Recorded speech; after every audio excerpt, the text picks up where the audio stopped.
मुलगा आणि मुलगी लॉकडाऊनमध्ये अडकले आणि महिनाभर दोघांनी एकाच खोलीमध्ये राहून सर्व काही. नमस्कार मित्रांनो, स्वागत आहे तुमचं आमच्या चॅनलमध्ये. तुम्ही जर अजून आमचं चॅनल सबस्क्राईब केलं नसेल तर प्लीज चॅनलला सबस्क्राईब नक्की करा. एक मुलगा आणि मुलगी दोघे लॉकडाऊनमध्ये अडकले आणि महिनाभर एकाच खोलीमध्ये होते. त्यांच्यात सर्व काही झालं होतं. मित्रांनो, मी तुम्हाला तेव्हाची घटना सांगणार आहे जेव्हा पहिलं लॉकडाऊन लागलं होतं आणि तेव्हा संतोष आणि एक मुलगी प्रिया दोघे एकाच खोलीमध्ये एक महिनाभर नवरा बायकोसारखे राहिले होते. संतोष एका हॉस्पिटलमध्ये नोकरीला होता. शहरामध्ये तो पहिल्यांदाच आला होता नोकरीसाठी. त्याने जिथे खोली केली होती तिथे त्याच्या बाजूला खोलीमध्ये 4 मुली राहत होत्या. त्या मुलीमध्ये प्रिया ही सर्वात सुंदर होती.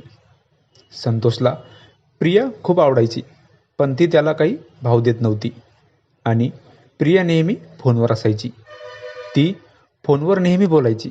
संतोषला वाटलं की तिचा प्रियकर आहे, पण तरीही तो तिच्याकडे बघायचा. संध्याकाळी प्रिया वरती जाऊन फोनवर बोलायची. संतोष पण वरती जायचा आणि प्रियाला बघत बसायचा. प्रिया संतोषच्या शेजारी राहून सुद्धा संतोषला एकदा पण बोलली नाही. तेव्हा लॉकडाऊन लागणार होतं आणि प्रियासोबतच्या मुली निघून गेल्या. प्रियाला वाटलं की 1-2 दिवसानंतर जाईल घरी. संतोष हॉस्पिटलमध्ये कामाला असल्याने त्याचं काम सुरू होतं. प्रिया आता एकटीच होती खोलीवर आणि लॉकडाऊन लागलं. तिला आता घरी जाता येत नव्हतं. सर्व बंद झालं आणि ती आता तिथेच अडकली. संतोष पण तिथे होता. प्रिया आतापर्यंत संतोषला बोलली नव्हती आणि आता ती संतोषला बोलायला लागली. तिला तर भीती वाटत होती. त्यामुळे ती संतोषला म्हणाली, "तू माझ्या खोलीमध्येच राहा. आपण दोघे एकाच खोलीत राहू." दोघे एकाच खोलीमध्ये राहू लागले.